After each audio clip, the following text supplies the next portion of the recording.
What's going on, everybody? It's Wednesday. We got one more day till we get to eat turkey, and been quarantined now for 6 days. Caitlin's starting to feel some better, but it's still rough on her.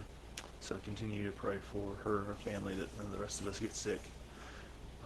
But we're gonna get in the Word today anyway. And a couple things I've learned while we've been together, stuck in the house.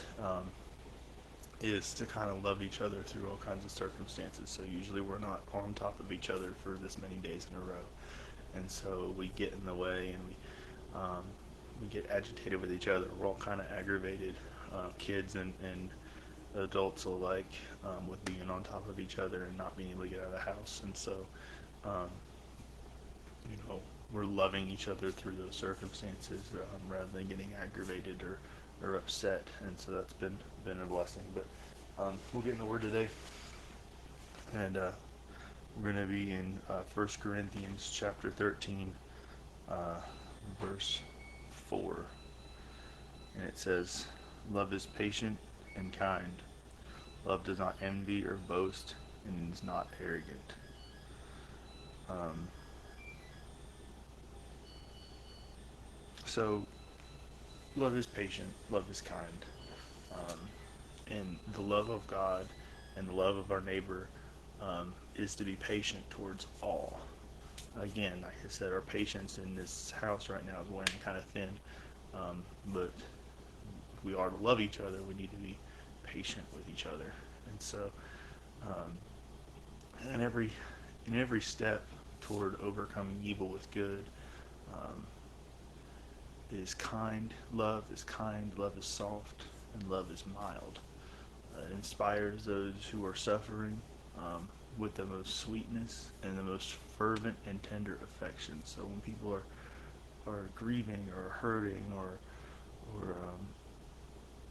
having issues, or even just if they're being evil, it can be overcome with us, like I said, being sweet and affectionate towards each other. Um, Even when it's kind of confusing for the person you're being kind to. And so, we have to keep that in mind when our emotions try to get the best of us when it comes to people who are think differently than us, or act in such a way that we don't agree with. We can we can come to them with kindness and sweetness, and it may be confusing for them at first, but eventually they'll understand where that's coming from, and it can only come through the love that God provides. So when we love our enemies, and also include those who have been pushed out, we bring a little bit of what heaven is like into our world, where we have all these people together, um, in unity, and this confusing just love for one another, even though we know everything there is to know about each other, or will in eternity. And so, if love is kind, let's treat one another as if we're going to spend that eternity together. Um, and the question today is, how would you treat people differently if you had a more eternal perspective? If you looked at the person you were talking to or speaking with and thought to yourself, that person's going to be in eternity with me, how would you act?